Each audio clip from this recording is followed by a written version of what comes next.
আমরা যেন ভারত ম্যাচের যেন জিততে পারি বা ভালো খেলতে পারি, এর জন্য দোয়া করব।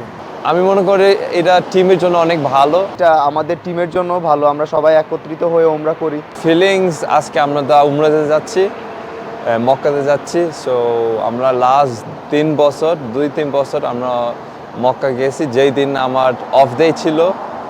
সো আমি মনে করি মানে ইভেন ফার্স্ট টাইম যখন আমরা একসাথে মক্কাতে গেছি, আমরা একসাথে কাঁদছি, একসাথে প্রে করছি, সব কিছু একসাথে করছি।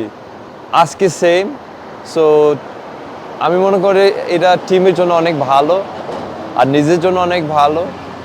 আর টিমের জন্য দোয়া করেন, আর সবাই ইনশাল্লাহ সুস্থ আছে, ভালো আছে। স্যান্ডেলিনা সো, রূপচর্চায় আভিজাত্য। অনেকে এরকম আসতে পারে না, তা আমি এরকম ন্যাশনাল টিমের হয়ে আইসা আপনার উমরা করতে যাচ্ছি। তা আল্লাহর কাছে লাখো লাখো শুক্রিয়া। এখানে ট্রেনিংয়ের উদ্দেশ্যে আসছি। ট্রেনিংয়ের ফাঁকে আজকে সবাই উমরা করতে যাচ্ছি। তাই আমরা আল্লাহর কাছে দোয়া করব, সবার জন্যই দোয়া করব, এবং আমরা যেন ভারত ম্যাচের যেন জিততে পারি বা ভালো খেলতে পারি, এর জন্য দোয়া করব। আমি 2বার ওমরা করতে পেরেছি ফুটবল টিমের সাথে। এটা আমার 3 নাম্বার যে আমি ওমরা করছি।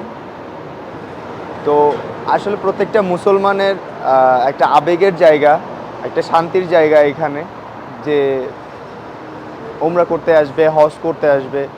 আর সৌদি হচ্ছে রাসূল সাল্লাল্লাহু আলাইহি সাল্লামের জন্মভূমি।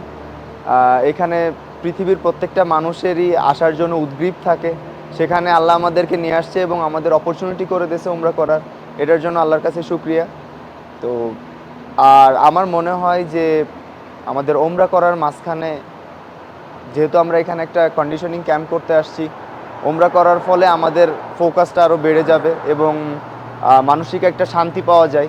সো আমার মনে হয় যে এটা আমাদের টিমের জন্য ভালো, আমরা সবাই একত্রিত হয়ে ওমরা করি আর সবার সাথে সবার কমিউনিকেট হয় ভালো। তো আশা করতেছি এই ওমরাটা আমাদের জীবনকে আরও সৌন্দর্যমণ্ডিত করবে এবং আমরা ইসলামের উপর থাকতে পারবো। আজকে আমরা সৌদি আরবের এখানে আমাদের যে অনুশীলন যেটা ছিল, আজকে অনুশীলনের পর্ব হিসাবে আজকে ব্রেক ছিল আমাদের। সে ব্রেকটাকে আমরা মানে টিমের যত প্লেয়ার আমরা যারা আছি সবাই এটাকে একটা বন্ডিং হিসাবে একটা পবিত্র স্থানে আসার আমাদের সবারকেই আমরা যেটা মনে করি যে এটা পবিত্রতার জন্য। আর এখানে এত দূরে এখানে আসা আর উমরাটা না করা, সেটাও একটা নিজেদের কাছে একটা মানে নিজেদের কাছে একটু লাগে, যে খারাপ লাগে যে কিভাবে কি করা যায়। তো সব কিছু মিলিয়ে আমরা এটা একটা প্ল্যান করি, হঠাৎ করেই প্ল্যান, এবং প্ল্যানে সবাই বলেছিলাম যে আজকে যেহেতু মানে ব্রেকের দিন, সেই ব্রেকের দিনে আমরা আজকে উমরা করতে যাব।